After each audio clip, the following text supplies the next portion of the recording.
애청자 여러분 안녕하십니까. 드디어 좋은 소식이 새 밑에 들리는 것 같습니다. 온 사회를 무려 6개월 이상 떠들썩하게 만들고 혼란에 빠뜨렸던 이 빤스 목사 전광훈 씨가 드디어 구속영장이 신청이 되더니, 그러니까 26일 날 종로경찰서가 구속영장을 신청을 했었는데 하루 만에, 그러니까 오늘 27일 드디어 검찰이 문재인 하야 범국민투쟁본부 총괄 회장인 전광훈 목사 등 2명에 대한 구속영장을 청구했다라는 소식이 전해졌습니다. 그러니까 검찰만이 구속영장 청구를 법원에 할 수 있거든요. 현재 현행법은. 그러니까 경찰이 구속영장을 검찰한테 신청을 하면 검찰이 그것을 법원에 구속영장 청구를 할 수도 있고 안 할 수도 있고, 경찰의 신청 내용을 잘 뜯어보고 검토해서 그렇게 하는 거죠. 드디어 검찰도 이거는 구속해야 되겠다, 아마 결심이 선 것으로 보입니다. 그래서 하루 만에 구속영장 청구를, 전광훈에 대한 구속영장 청구를 법원에다가 했다는 거죠. 이제 영장 실질 심사가 곧 진행이 되고 전광훈 씨는 조만간 구속이 되지 않을까 싶습니다. 이 전광훈 씨가 받고 있는 혐의는 순국결사단 총사령관, 그러니까 순국결사단을 모집을 해서 청와대 진격을 시도를 했지 않습니까? 청와대를 진격하도록 교사를 한 거죠, 사실상. 그리고 그 순국결사단의 그 이은재 목사, 이 사람에 대해서 집회 및 시위에 관한 법률 위반, 그러니까 집시법이죠. 집시법 위반, 특수공무집행 방해, 특수공용물 손괴 등의 혐의로 구속영장을, 경찰, 종로경찰서가 신청을 했고, 이에 대해서 검찰이 검토한 뒤에 이런 혐의를 확인하고 법원에다가 영장 청구를 정식으로 했다고 합니다. 이게 이제 뭐가 문제가 되냐면, 지난 10월 3일 날 개천절 날 청와대 앞에서 비상국민회의 집회를 열었거든요. 그러면서 이 전광훈 씨가 청와대 진입을 해야 된다는 식의 그런 선동을 해요. 그러더니 결국 어떻게 됐습니까? 탈북자 단체들로 구성된 사람들이 사다리를 들고 와서, 제가 영상을 보니까 그러니까 경찰이 이렇게 청와대를 진입 못하도록 도요해가지고 막고 있으니까, 경찰의 그 유리벽, 이것들과 이제 경찰이 서 있는 이런 것들을 뚫기 위해서 사다리를 가져와가지고 넘어가더라고요. 그러다가 다치기도 하고, 경찰이 다친 사람들도 생겼고, 경찰을 이렇게 폭행을 하기도 하고 그랬나 봐요. 강목을 막 휘두르면서. 그러면서 이제 40여 명이 그때 현행범으로 체포가 됐었죠. 그리고 경찰이 현장에서 체증을 했었거든요. 그러면서 이제 순국결사대 이들의 그 조직도나 이런 그 모의, 이 정황들, 전화 내용, 이런 것들을 다 이렇게 압수수색을 통해서 다 확인한 것으로 보입니다. 그래서 지금 이제 특수공무집행방해죄, 집시법, 이런 특수공용물 손괴 혐의로 지금 이제 영장이 정식으로 청구가 됐는데, 지금 한겨레 보도 보니까 특수공무집행방해죄는 만약에 인정이 되면 5년 이하의 징역, 1,000만 원 이하의 벌금이라네요.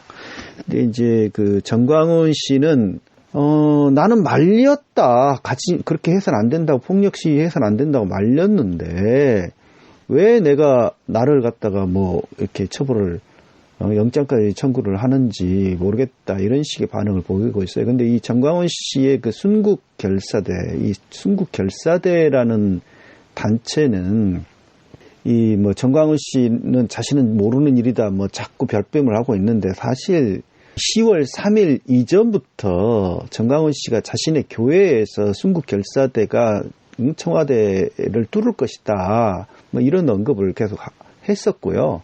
설교 시간에. 그런 선동을 꾸준히 해왔어요. 한두 번이 아니라. 결국 순국 결사대가 정광훈의 지시에 의해서 교사에 의해서 움직였다라고 하는 것이 뭐 여러 가지 증거들이 있습니다. 자신의 그 뭐 발언 내용들이 영상으로 다 남아 있는데 그런 발뺌을 한다는 것 참 어처구니 없는 일이죠. 그러니까 이제 이게 일종의 그 내란 선동, 그러니까 문재인을 그 청와대 가갖고 끌어내야 된다. 내고 만약에 총으로 쏘면은 맞아 죽어도 좋다는 식의 그런 단체가 바로 이제 순국 결사대 아닙니까? 이제 그런 식으로 아예 그 유서까지 받았다는 거 아니에요. 그 순국 결사대 회원들 모집하면서 죽어도 좋다고. 참 황당한 정말 어처구니 없는 짓을 벌인 건데 이게 뭐 내란 선동 아니고 뭐겠습니까? 그래서 문재인을 끌어내야 된다. 합법적으로 선출된 선거로 국민의 표를 받아서 선출된 대통령을 갖다가 끌어내야 된다. 청와대에서 뭐 계속 그런 이야기를 그 광화문 집회나 청와대 앞 그 집회에서 끊임없이 정광훈은 이야기를 했죠. 근데 지금 제가 이제 뭐 한 가지 덧붙일 말씀은 이렇게 이제 10월 3일 개천절 폭력 집회 관련해서 정광훈이 드디어 구속영장이 청구됐고 그렇게 구속이 되는 것은 참 다행이라고 생각이 되는데 그것이 에 이르기까지 너무나 기나긴 세월이 흘렀어요. 사회적으로 치른 비용이 너무 컸습니다.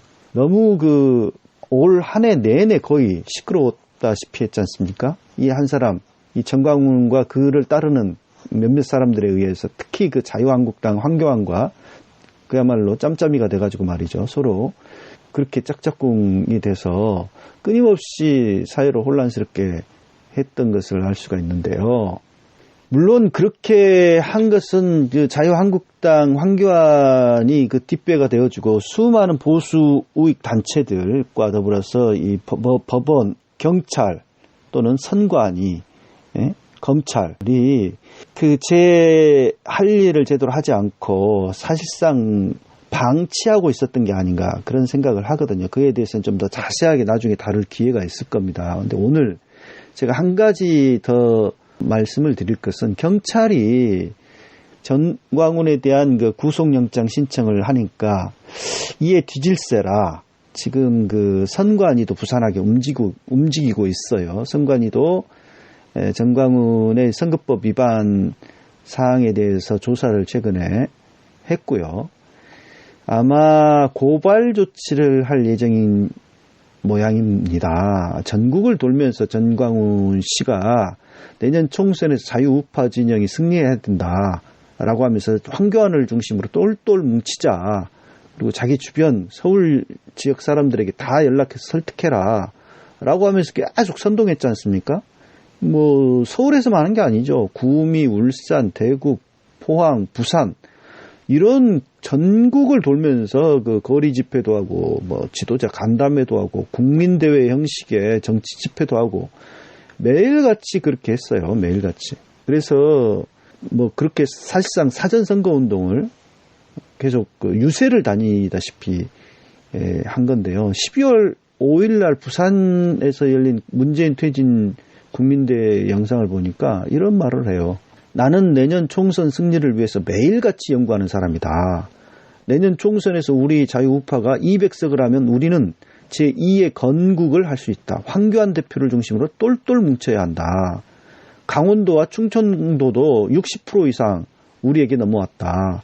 강원도에는 김진태가 있고 충청도에는 정우택이 있다.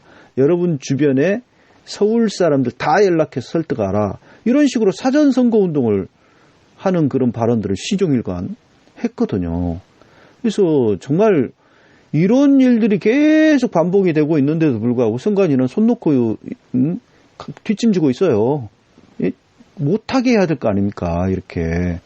지금 이제 선거 기간 안에 들어와 있거든요. 180일 이내 선거 기간 안에 이 기간 안에는 법령에 의하지 않고 이렇게 그 특정 후보자의 당선과 낙선을 위한 또는 뭐 특정 정당, 내년에 이제 그 4월에는 비례대표까지 뽑는 그런 총선이 있지 않습니까? 근데 이렇게 뭐 누구를 중심으로 뭉치자, 몇 석을 하자 뭐 하면서 뭐 이렇게 그 현직 국회의원들 이런까지 거명해 가면서 말이죠. 이런 식으로 하는 것이 선거운동이 아니면 뭐겠습니까? 그래서 결국은 이제 선거법 위반으로도 아마 선관위 고발이 이루어지게 될 모양인데 사실상 너무 늦었습니다. 너무 오랫동안 그냥 지켜만 보다가 이제사 경찰, 검찰 또 이 선관위가 움직이고 있는 것은 너무 유감스럽고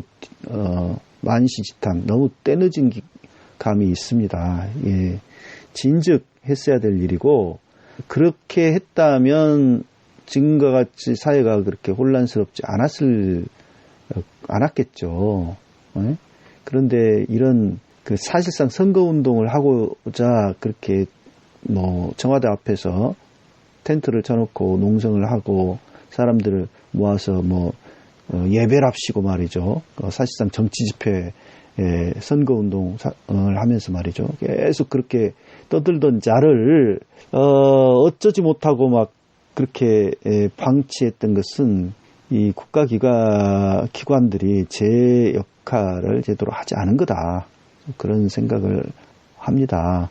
뭐 앞으로 저는 좀 우려스러운 게 정광훈이 이렇게 이제 구속이 되고 또 이제 선거법 위반으로 고발이 됐지만 이렇게 긴 기간 동안 정광훈과 같이 해도 뭐 그렇게 처벌을 안 받는다라는 생각을 이번 경험을 통해서 사람들한테 그렇게 심어줄까봐 또는 널리 그렇게 인식이 될까봐 좀 우려가 됩니다. 이 선거 법령은 굉장히 그 엄격하게 돼 있음에도 불구하고 웬일인지 정광훈에 대해서만큼은 선관위가 계속해서 그 눈치 보기로 일관을 했고 사실상 방치하고 그랬다. 지금 이제 선거법에 의하면 허위사실 공표죄, 후보자 비방죄, 선거운동 기간 위반죄, 부정선거 운동죄 뭐 이런 엄격한 제한들이 다 있어요. 네, 그런데 선관위가 그런 정도로는 선거법에 저촉되지 않는다. 뭐 이런 식으로 하면서 계속해서 그 정광훈의 행위를 사실상 내버려 두다시피 했습니다. 지금까지 정광훈이 뭐 그 예배 시간에 김문수 전 경기지사로 하여금 뭐 종로에 출마해라 뭐 그래서 청와대 비서실장 했던 임종석을 꺾어버려라 뭐 주사파 하면서 막 그런 식으로 막 이야기했던 날이 있었거든요. 그게 이제 아마 5월인가 됐는데 그때 한번 선거법 준수 촉구 처분을 내린 적 있죠. 정광훈에 대해서. 그리고 뭐 공명선거 협조 공문 뭐 정도 뭐 처분하고 계속 내버려 두다시피 했거든요. 그런데 이제 연말이 되니까서 고발을 위해서 이제 증거 수집을 지금 하고 있는 걸로 보이는데 아무튼 선관위와 경찰, 검찰이 사실상 정광훈을 저렇게 괴물이 되도록 방치하다시피 했다라고 하는 점은 분명히 이에 대한 나중에 책임을 물어야 되지 않을까 그런 생각을 해봅니다. 뭐 저런 사람을 지금까지 그렇게 방치했으니 앞으로 더한 자가 나타날지 누가 합니까? 그런 생각을 해보면서 다가오는 총선이 혼탁 부정선거가 없도록 우리 시민들도 정광훈의 아류들이 여전히 사회 곳곳에서 전국 곳곳에서 지금 암약을 하고 이렇게 움직이고 있을 건데 눈 부릅뜨고 좀 감시 활동들을 잘 해서 깨끗한 선거가 치러질 수 있도록 그렇게 좀 다 같이 노력을 해나갔으면 좋겠습니다. 예, 오늘 말씀 감사합니다. 팔팔하게 달려요. 88 대리운전 061-681-8888 1000원씩 기부하는 대리운전 88 대리운전 061-681-8888 팔팔하게 달려요. 88 대리운전 061-681-8888